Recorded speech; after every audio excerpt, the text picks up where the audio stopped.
lucky for us, this is base 10. Everything goes by tens. So we're all over our units on this side of the decimal point. This is in the units, or the one, and then the tens, and the hundreds place. It works exactly the same in reverse. So this is 3/10. It's exactly the same as a fraction. Am I hitting you where you're at, or am I going too easy? This side of the decimal, tenths. Not units, we go straight to tenths, hundredths, thousandths, 4/1000ths. How would I write that as a decimal? 4/1000ths. Wait, is it How many zeros would I have? 3? Tenths, hundredths, thousandths. You want me to do it again? 004. Okay, comparing and ordering decimals, which one's bigger? Willow? The one that has 581? Yeah. So how far did you have to go? To which place did you have to go to find out which one was bigger? You go from left to right. What is that place called?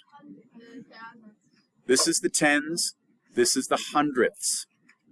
So it's the hundredths place there that we had to go to, and we can see that this one has a 4, otherwise identical from left until we get to one that's different.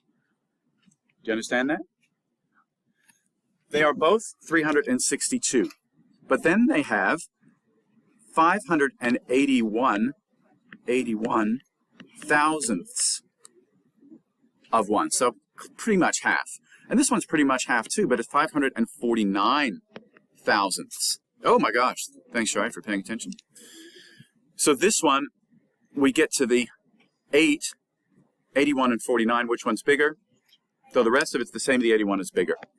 Now this is the fun stuff. When you're converting decimals to fractions, count the number of decimal places used.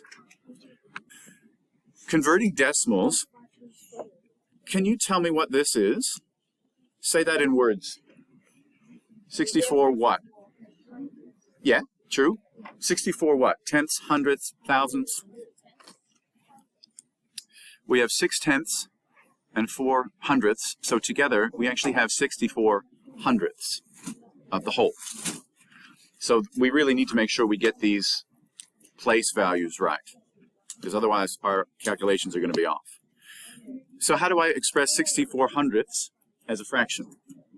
I almost literally just said it. What would I do? What goes on the top of 64 hundredths, Lacey? 0. What goes on the top? 64? 64 what? So there's my 100. Did you see that? That's it. Can I reduce that? Sure. Absolutely. And then I reduce that down. But that's the main idea. Here's another one. How do I express that as a fraction? Oh, 0.8. Come on, kids. 8 over 10, which is to say 8 tenths, because that is in the tenths place. We looked at that up the top. The tenths comes right after the decimal. There's the decimal. So because we're in the tenths place, you've got in here 3 tenths. 3 1/10ths. This example I gave you is 8 tenths. 8 over 10. And of course we can reduce that. That's an easy one to reduce. What does that give us? Divide each by 2, and what do you get? Can I reduce that any further? No. So 0.8 is 4 over 5.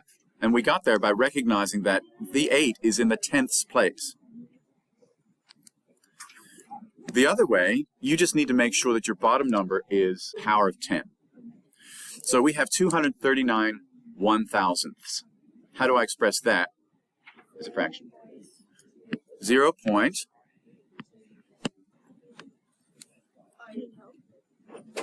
Oh, why? Tenths,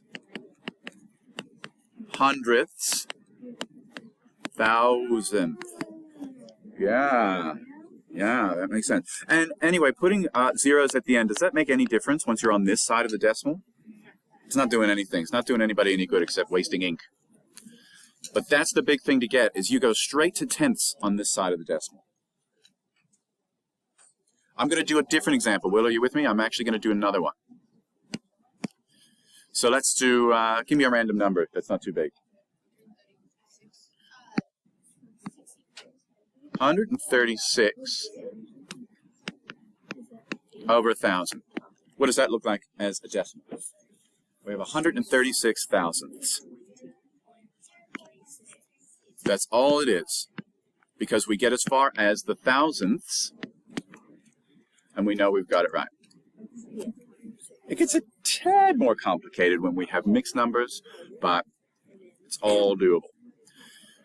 So it's easy if we have 1,000 or 100 or a 10 on the bottom, but if we don't, we need to find the equivalent fraction.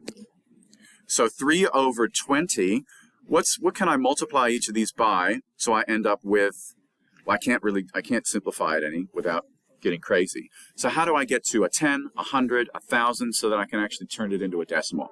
Fortunately, we can turn that into a 10 or 100, one of the powers, one of the multiples of 10.